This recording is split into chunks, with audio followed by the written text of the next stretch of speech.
Hello, ladies and gentlemen. This is Ulan Gaming, and I'm doing something a little different today. So, a while ago, the YouTuber Aussie Drongo made tier lists for all of the units in Age of Empires 3, and he went down unit type by unit type. And but the problem is those lists are now outdated, as there have been several balance changes and 4 new civilizations to have been released since he made the list.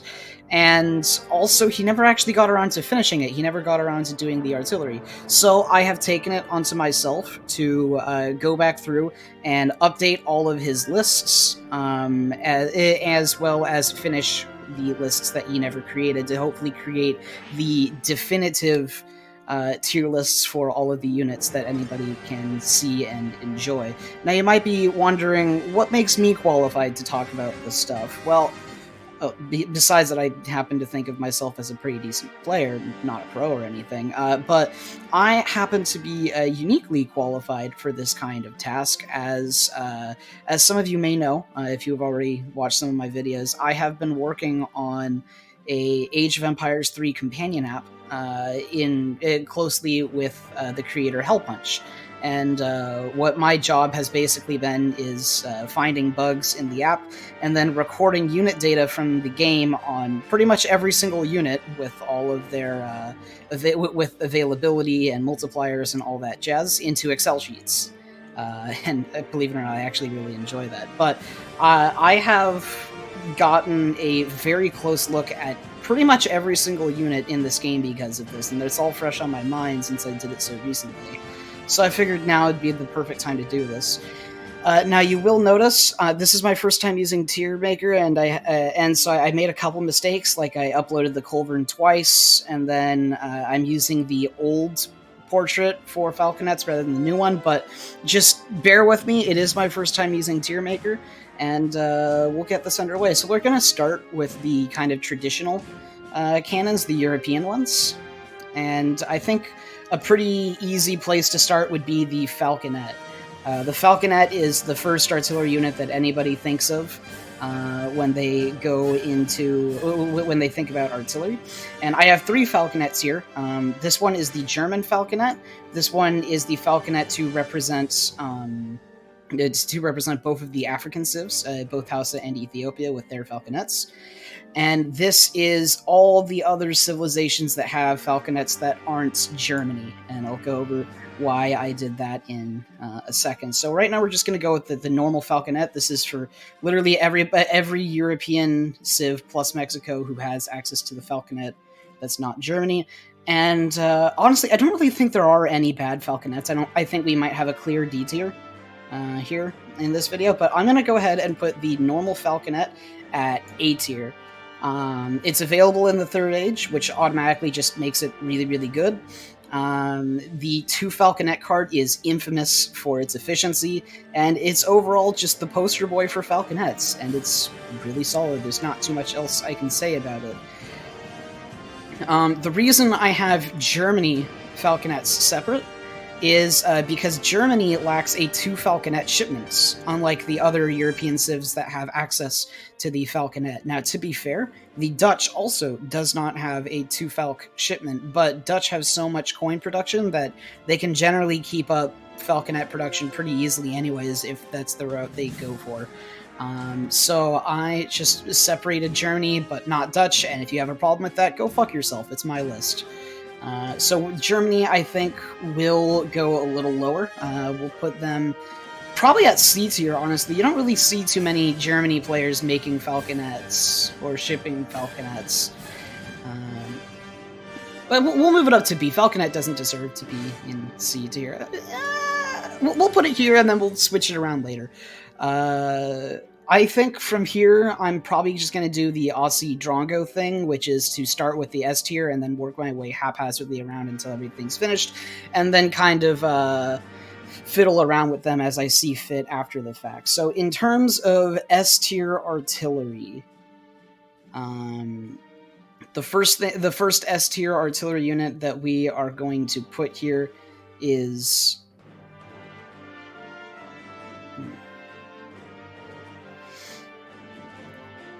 the light artillery, the light cannon. Now, the light artillery is available to the Haudenosaunee, trainable from the Siege Workshop, and it is also available to the Inca, available through the big button at the fort. Now, these guys right here are absolute beasts because they, while they don't have the best building siege, they have passable building siege, and they have solid DPS with the standard multipliers that you come to expect from all of the Falconet types, but they also have a multiplier against artillery, so they're like a Falconet and a Culverin all in one go, and they're just overall just a really powerful unit that's available in the Third Age, and I think as as something that can do the job of a Culverin and a Falconet at the same time, you can't get much better than that. Most other of the double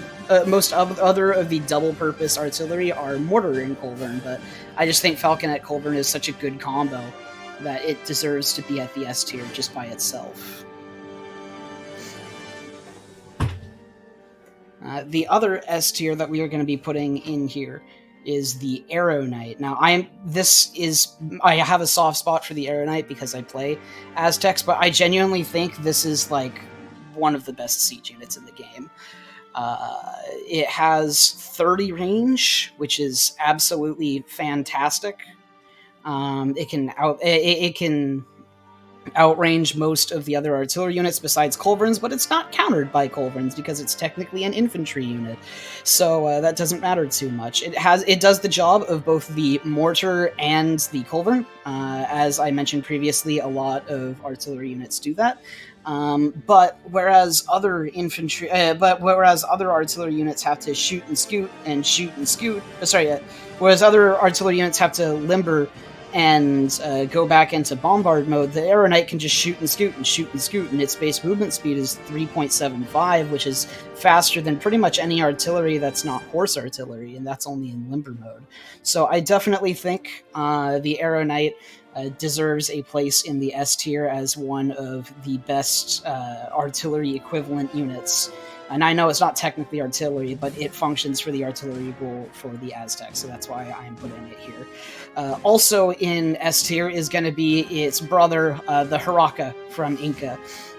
Now, the Haraka, do siege damage, but they have less range. So they kill Falconets faster.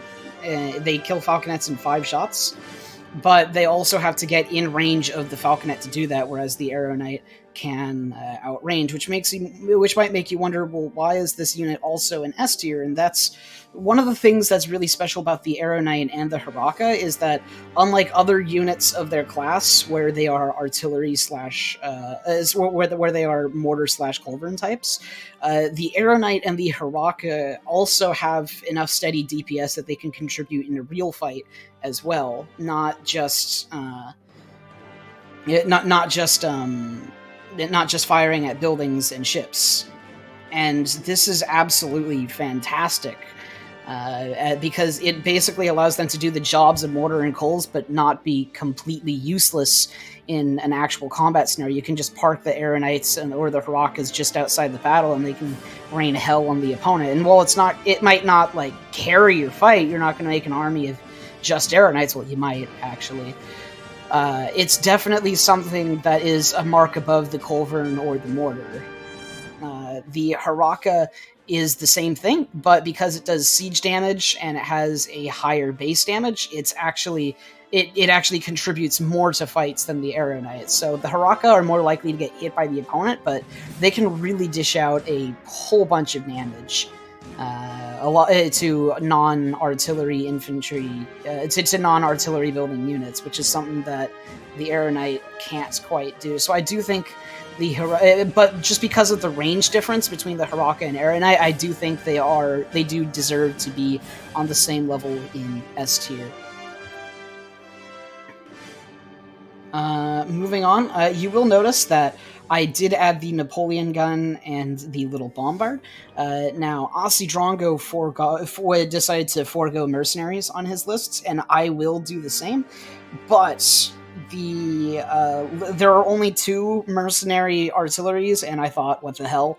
I'll just add them anyways. And also, Napoleon guns are trainable by the United States, and Lil Bombards are trainable by one of the Eurocivs. I don't remember which Eurociv has access to the Lil Bombard in Age 4 with the Mercenary Contractor, but I know one of them does, so I just figured I'd add it just because there's only 2 of them, and they are technically guaranteed trainable by certain civs. So next, we just talked about the Aeronite and the Haraka encountering artillery, so let's talk about the Culverin next. The Culverin is an extremely important artillery unit, because the Culverin is what allows you... It's kind of like air support in warfare. If you have the air, if you take down all the other air fighters of your opponent, then you have the air and you have guaranteed access to it, and there's nothing the opponent can do about it. And in the Culverin Wars, whoever's Culverins win get to decide who gets access to artillery for the rest of the fights, and that is just extremely important. So, but just because of the fact that it has to limber, and it is very susceptible to getting caught out by your opponents, and the fact that you can't use it to contribute in an actual fight against infantry or buildings, it just has so many points less than the Aeronite and the Haraka that I feel compelled to put it in A with the Falconets. Now let's finish off the Falconet trinity by talking about the African Falconets. The Africans have access to... This is actually to represent pretty much all of the African artillery, the African European artillery that they get access to through the university and stuff. Or sorry, through the palace and stuff. The main problem is that it's such a huge investment. It is 300 export just to get access to the ability to train them, and then they are 500 export for a Falconet and a Culverin, and 600. It's 500 export for a Falconet and a Mortar, and 600 for a Culverin, and that is just so expensive on your export since export gathers slower. And you already need your export for so much as Hausa in Ethiopia, as it's required for so many of their really cool, unique units, as well as some of their best shipments. So, honestly, I'd never find myself wanting to make Falconets as Hausa in Ethiopia, or even Mortars or Culverins for that matter. It doesn't help that Ethiopia also has the Sebastapol Mortar. Which I didn't put in this fucking list. Oh my god, that's embarrassing. This right here, this is not a Culverin. This is the Sebastapol Mortar. It may look like a Culverin. It's not the Culverin. Don't think it's the Culverin. But honestly, I think if there were ever a unit to put in the... if there were ever an artillery unit to put in the D tier, it would be the African European artillery. While we're on the Sebastopol Mortar, just to avoid confusion, I'm going to talk about it, and we're going to pretend that this Culverin is not a Culverin, but a Sebastopol Mortar, and I am really embarrassed by the fact that I did not add the Sebastopol Mortar here. The Sebastopol Mortar used to be S tier. It absolutely did used to be S tier, because it would survive Culverin shots like mad, and it had as much range of them, and it would just one-shot like 10 units at a time on the battlefield from super far away, and it was just absolutely nuts. But then the nerfs came in, and it's a lot more reasonable as an artillery now. It's a lot more in line with the other artilleries. It's still stronger, but it's also designed to be that way. And the fact that there's a 2 Falc shipment and only a 1 Sebastopol Mortar shipment in Age 3 really kind of sets the tone for its power level. And it is very vulnerable to enemy fire, but it also has a good chunk of HP. So I think we are going to put the Sebastopol Mortar in the A tier with the Falconet and the Culverin. Now we'll talk about leather cannons. So leather cannons... they are available in Age 2. They are a Swedish unit, and the fact that they're available in Age 2 makes them, gives them a definite huge bonus over the normal Falconet. They even have the same extended DPS over the span of 12 seconds. They both do 300 damage over the span of 12 seconds. The leather cannon has lower damage but a higher rate of fire, which does mean that the Falconet is more prone to one-shotting units than the leather cannon is, which is the primary job of artillery, and the Falconet also has larger splash than the leather cannon. Another big issue is that the leather cannon is rather expensive as an Age 2 unit, and more often than not, the only reliable way to get them is through the 2 leather cannon card in Age 2 available to the Swedes. And just because of those little points against it, especially in terms of accessibility to the leather cannon, I am going to be putting it in the B tier below the Falconet. I would definitely want a leather cannon if I was designing my perfect Civ, but I would rather just have Falconets. Granted, Sweden has both, and I do, but still. Next, we will talk about. Let's talk about the leather cannon's older brother, the Napoleon Gun. The Napoleon Gun was added with the United States, and it is trainable by the United States using the New Hampshire card available to the United States. However, so we're going to be talking about specifically USA Napoleon guns, and this definitely does fill a hole in that it's kind of like it's kind of like a Falconet, but not quite. They cost 500 coin a piece, whereas a Falconet costs 100 wood and 400 coin. But the main issue that I have with the Napoleon gun is their availability. As I said, you get them with the 2 Napoleon gun shipment, and then you get access to train them at the tavern. But the problem is that the Napoleon gun is tied to New Hampshire. Now, New Hampshire absolutely used to be the age up to age 3 in like 99% of games, unless you were going for something very specific for your strategy. But that's not necessarily the case anymore because of the cost added to the factory shipment card. Now, it's still a good card, don't get me wrong, but I find myself generally going for Indiana or Tennessee for my age 3 with United States. So I generally don't find myself using the Napoleon gun too much, in all honesty, and just because of that simple fact, I think the Napoleon gun deserves a spot right next to the leather cannon. A little worse, I think, just because the leather cannon is available in Age 2. And the Napoleon gun isn't that much better than the leather cannon, so I definitely think that putting them like this is fair. Another thing about the leather cannon and the Napoleon guns is that they're a lot flimsier than most artillery, just because they have 50% range resist as opposed to 75% of pretty much every other artillery unit in the entire game.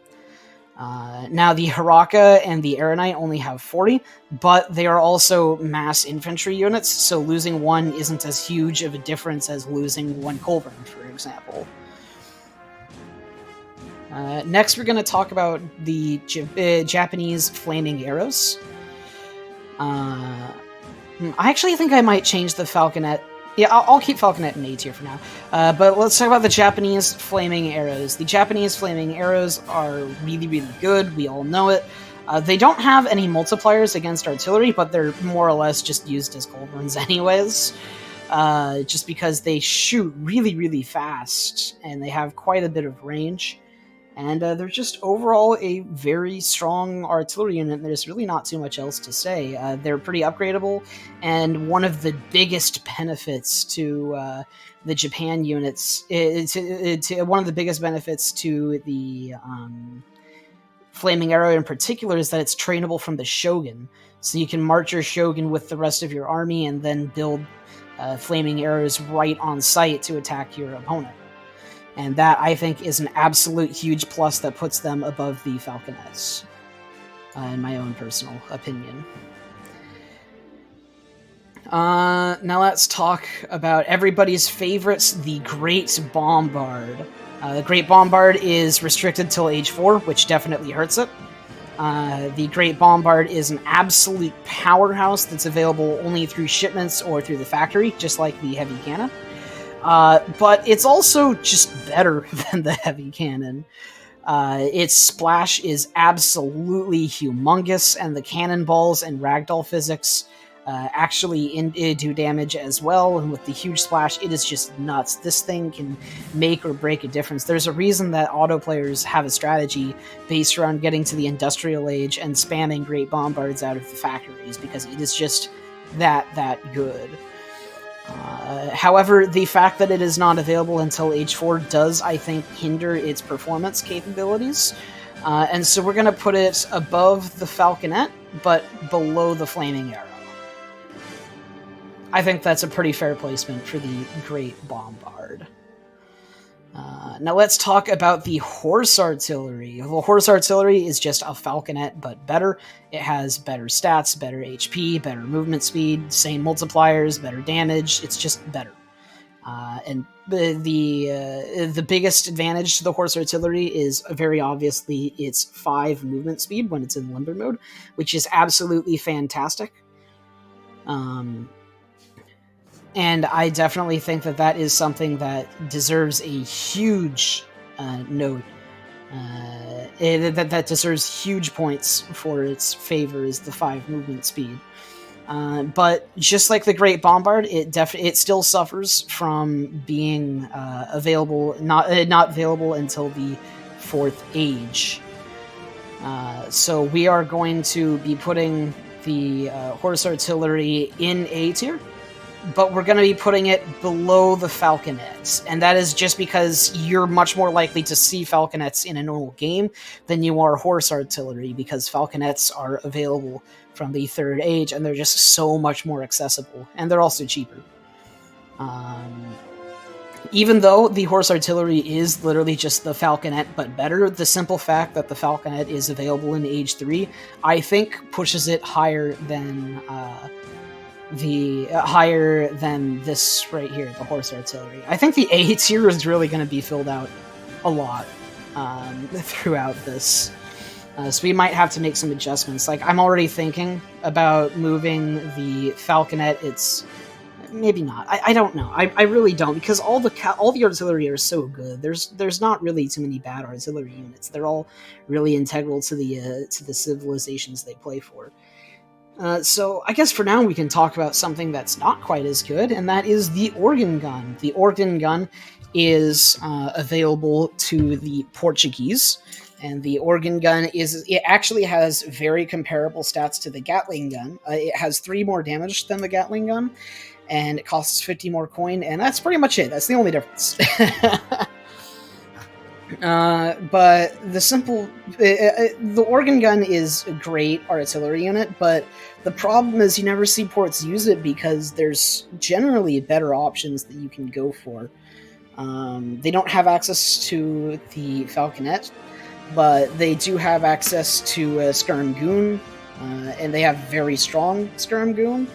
And so I generally just find that when you play Portugal players, very few of them actually ever bother to make Organ Guns, and there has to be a reason for that, and it's probably just because they aren't as effective as Gatling Guns are, despite being slightly higher damage. And we'll go over that later. But for now, I do feel like the Organ Gun, it's definitely not like German Falconet bad, but I'd say it's worse than the leather cannons, so I'm going to put it at the bottom of B tier. So since I suppose we just talked about Gatling Guns, since we just talked about Organ Guns, let's talk about Gatling Guns from the United States. The Gatling Guns do 3 less damage than the Organ Guns, but they do the same damage if they're under the banner, so it doesn't really make too much of a difference. It's 30 damage times 6 as opposed to 33 damage times 6, so it's actually it's actually 18 less damage. But the Gatling Gun has a few things going for it. One is its cost. The Gatling Gun is an extremely cheap artillery unit. It only costs 100 wood and 250 coin, whereas the Organ Gun costs 100 wood and 300 coin. The other fact about Gatling Guns is that they are very upgradable. Well, I say very upgradable. They have like 1 upgrade card for them. And that upgrade card is the coffee mill guns, which triples their rate of fire and is absolutely nuts. Once you have coffee mill guns, I mean, your enemy could charge you with Hussar, and you'll lose a few Gatling Guns, but you'll be okay as long as you got some units around. Gatling Guns just absolutely shred everything once they have coffee mills.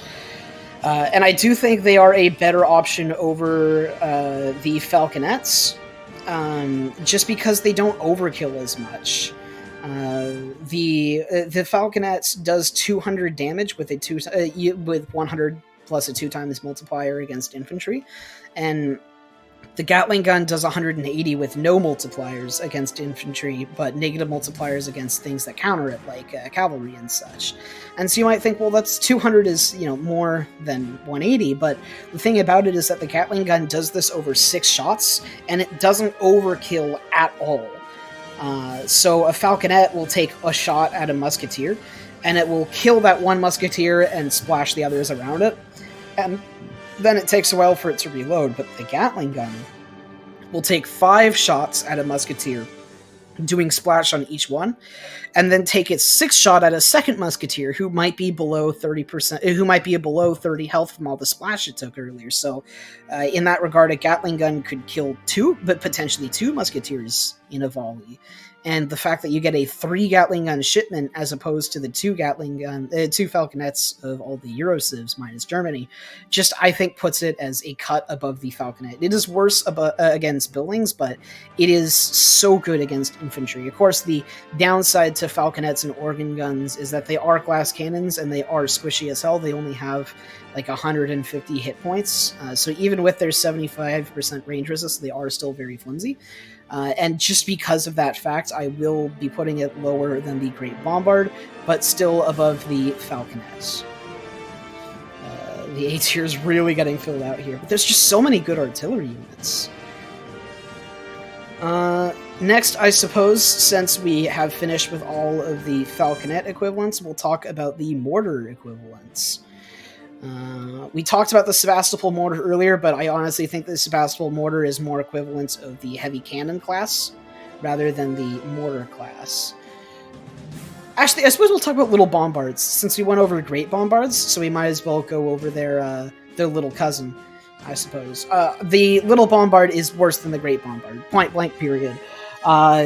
Mostly just because of their insane coin costs. These right here, these cost 1,200 coin apiece, and they're really only useful as a shipment in Age 4, but even then, it's still a crazy expensive Age 4 shipment cost. It's like 2,000 coin for 3 of them or something like that.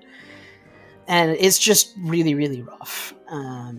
The Lil Bombard has more damage than the Great Bombard, but the Great Bombard one-shots units anyways, so why do you need extra damage? And then it also has less HP, and I just don't find the Lil Bombard particularly outstanding. It's definitely intimidating to make like 10 of them, but there are very few strategies that would allow for that type of silly action. I've definitely done it in a game before, and it's very entertaining, but I do think they are just worse than Great Bombards. So we're going to put them below the German Falconets. Oh, that's the wrong one. We're going to put them below the German Falconet. I think that's pretty fair, honestly. Now, let's talk about siege elephants, and then let's talk about siege elephants, because they are another one of the mortar/Kolb equivalents. The siege elephant, much like the Hiraka and Aeronite, counters both buildings and artillery. Where it falters is just like the Culverin. It can't contribute in an actual fight in terms of steady DPS. It does have the advantage of that Hiraka and Aeronites do, where they don't need to limber and they can just kind of scoot and shoot and scoot and shoot, and they actually have higher movement speed than both of them. I think they have 5 movement speed. But the big problem with the Siege Elephant is that in addition to having all the artillery tags, it also has the ranged cavalry and cavalry tags, which basically means that the Siege Elephant is countered by just about everything in the game. It's the thing that does the least amount of damage to it, I'd say, is things like Lancer cavalry, such as Naginata riders or Lancers. But they still perform really well against these siege elephants, just because the siege elephant has less movement speed and can't get away. But it's also multiplied by skirmishers, especially, which late game in general, there's just lots of skirms around. And then dragoons and heavy infantry. Just about anything that touches the siege elephant will do bonus multiplier damage against it, and that is definitely something that harms it, considering that it can't contribute in a fight. So I will put it above the Culverin for the simple fact that it can scoot and shoot. Actually, I think we'll put it below the Culverin. And probably even the Sebastapol Mortar. See, the Siege Elephant is fantastic, but the fact that it also has less range than the other Culverin types, and in addition to that is countered by everything in the game, I just think that it deserves to be at B tier. It is a Culverin equivalent, so it can't be any lower than B tier because it's super necessary for getting other artillery off of the field and establishing your own dominance on the battlefield, but it is definitely one of the rougher ones, I'd say. It's definitely a fantastic unit, don't get me wrong, but the fact of the matter is just everything slaughters it, and it doesn't matter that it has 750 HP. Now let's talk about the hand mortar next. So the hand mortar is the artillery Culverin equivalent for China. It is very cheap, and it costs only one population, so you can really mass a lot of these guys out at once. And that, of course, comes with the fact that you need a lot of them in order to take down buildings. So the hand mortar's one population is both a strength and a weakness. On one hand, it allows you to micro the amount you need a lot better. And they also have a unique formation where all of the hand mortars will stand pretty far apart from each other. And this is both a good and a bad thing, because it means that artillery units like Culverins will have a harder time taking down hand mortars because they're all really, really spread out, right? But the problem with this is because they're really, really spread out, it makes it much more, it makes it much better for cavalry, heavy cavalry, to come in with their pathing and really take out and get between all of the hand mortars and really just shred them to pieces. So it's kind of a matter of which do you prefer more, defense against Culverins or defense against cavalry. And because China already has a problem of not having great anti-cav, and everybody knows this, I do think that having a particular weakness against cavalry for the hand mortar hurts it quite a bit. And because of that, I will be placing it lower than the Siege Elephants. And also lower than the Napoleon Guns, but I think higher than the Organ Guns. I think that's a pretty fair placement for them. And then we will finish the mortars, so let's talk about the mortar next. The mortar is obviously a classic European civilization cannon. It just fires from really far away and destroys buildings. And that's pretty much all it does. And it's hard to rate something based off one use. They are tanky, but they are very slow, and they destroy buildings, and they can be used to lure armies in, and they have like 40-something range. But the fact that they can't target infantry units, I think, is a big setback for mortars, and something that is definitely a problem with them. Now, granted, if they could target... it wouldn't be busted either if they could target infantry. I mean, even things that don't perform well in fights, like the Siege Elephants or the Hand Mortar, they can target infantry, and they actually... they can't... And, well, they don't do much damage, they at least do something. Mortars don't. They could have easily lowered the mortar's damage and gave it a multiplier against buildings, and then made it allow it to target other units, and that would have been perfectly reasonable and fine. But just because they are mortars, I don't think they deserve to be any less than the top of B tier. They are definitely... we'll put them above the Sebastapol Mortar, I'd say. Just because... these are a stalemate-changing weapon. If you're in a stalemate with somebody and you start firing mortars, you immediately force them to be on the aggressive side, and you can really use this to your advantage. So I think that's a pretty fair placement. We'll put them under the Culverin, but above the Sebastapol Mortar. And then we'll finish off with the Morutaru. The Morutaru for Japan, I mean... it's another mortar unit, but the fact is that flaming arrows are just really good, and so you don't often see the Morutaru. And I don't really know too much about it, in all honesty. So I'm probably just going to stick it in the same place as the mortar. A tier is really getting filled out here, but I think that's pretty fair because a lot of the artillery are just really good. Now let's talk about the heavy cannon equivalents. So we talked about the Sebastapol Mortar already. So now we have rockets, we have the heavy cannons, and we have flying crows. Now I do think rockets, at least in my personal experience going up against Brit players, I have a harder time dealing with rockets than I do heavy cannons or flying crows. And the main reason that I put them in S tier is because, unlike the other heavy cannon equivalents, the rockets don't have a negative multiplier against cavalry. And so cavalry will probably tank a hit against against rockets, but rockets, if you have a good mass of them, will still shred cavalry in good numbers because of their very large area of effect. And that is something that just cannot be understated, is that rockets are able to fight their counters to a degree as long as you have any number of units protecting them. And that is definitely something that puts them in S tier for me. Now we'll talk about the actual heavy cannon of the heavy cannon class, the heavy cannon. The heavy cannon is not available till age 4, available through shipments only, created through the factory. Extremely good unit, very limited in how much you can use it, worse than the Great Bombard and Rocket. Just in terms of both availability and power for its availability. I definitely think it's worse than the Gatling Gun and Falconet just because of its availability and specifically its power in relation to its availability. But I will put it above the horse artillery, just because they're both available in the same age, but the heavy cannon is definitely a cut above. So we will put that there. I think, looking at the rest of this list, I should probably put mortars and mortarus at the top of B tier. I think that's probably a fairer place for them.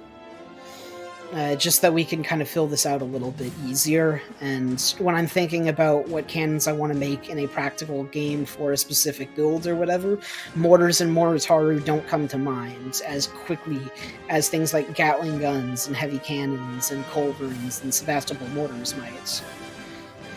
So next we'll talk about the Flying Crow.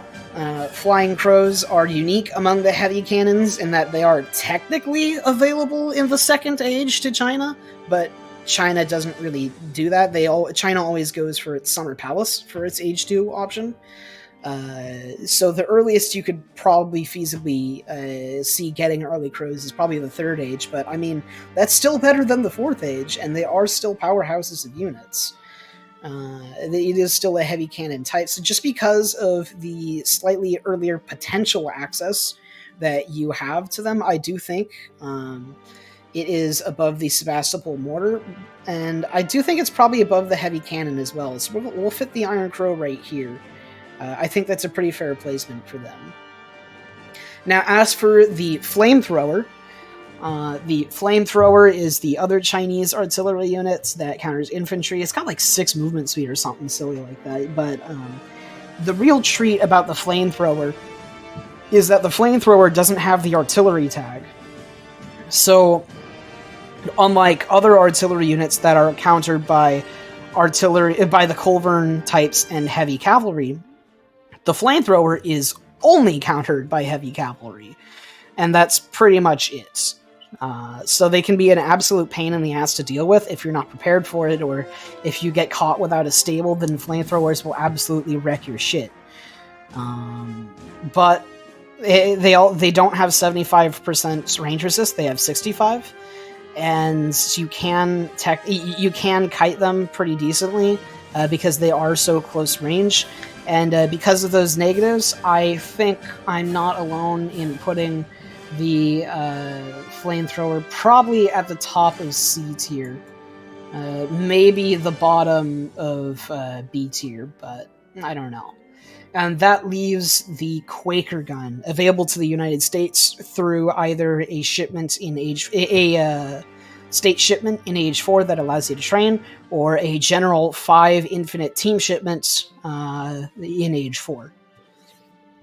Now, the Quaker Gun, the reason that it doesn't have a portrait of what it looks like compared to all the others is that because it can look like whatever it wants. You can make it look like Gatling guns, you can make it look like Falconets, you can make it look like Culverins, you can make it look like heavy cannons, and the catch to them is that they don't actually do any damage. They'll shoot at your opponent, they make sounds, they cause explosions, they don't do any damage.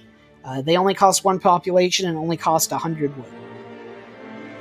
Now, most people have never used these and probably never seen them, or if they have seen them, they didn't know that it was Quaker guns, and they're a very rarely used unit. I'm level 130 United States, and I've definitely used them, and I'd have to say probably the fairest placement for Quaker guns is S tier. Straight up. Quaker guns are like my favorite artillery unit in the game, and I love to gush about them in pretty much every opportunity that I can. They are an absolutely underrated unit that have won me several games. They've pretty much won me every game that I have deployed them in. Because you set them to look like heavy cannons, and then your opponent thinks that you have 2 factories up while they're still in the 3rd age, and they're like, fuck, well, I guess I'll just quit. Or you set them to look like heavy cannons or Gatling guns or whatever you need them to, and then your enemy charges like 30 Hussar into them, and the Hussar take their time killing all the fake cannons, while your army just kind of sits around. While your army just kind of like sits around shooting into them, or you put a whole bunch of regulars into melee and you start fighting those Hussar, and your opponent thinks that he's getting good trades, but he's actually just killing nothing. Because the Quaker guns, they have this portrait right here for the player that's using them, but for your opponent, it's not just the artillery model. They also gain the artillery portrait and name when they're looking at it. When they're looking at the thing, when they're looking at the thing itself, and that is just absolutely humongous. A criminally underrated and underused unit that I think should be part of pretty much every United States deck is the Infinite 5 Team Quaker Guns. It is a game-winning card for sure. And that is my take on the artillery tier lists. I'll be back updating the ranged and updating all the other tier lists, as well as adding things like siege units and Minutemen and stuff like that. For the other lists that Aussie Drongo has already made, I will be kind of using his tier list as a base for my own, adding the other units on and then making my own adjustments as we go, because I do think Aussie Drongo has a little bit better of a grasp on super high level gameplay than I do. Granted, I'm no slouch, but I do think that's fair to take Aussie Drongo's opinions into account here from when he was in the game. So that is going to be it for today. Thank you very much for watching, and I hope you have a wonderful day. Goodbye.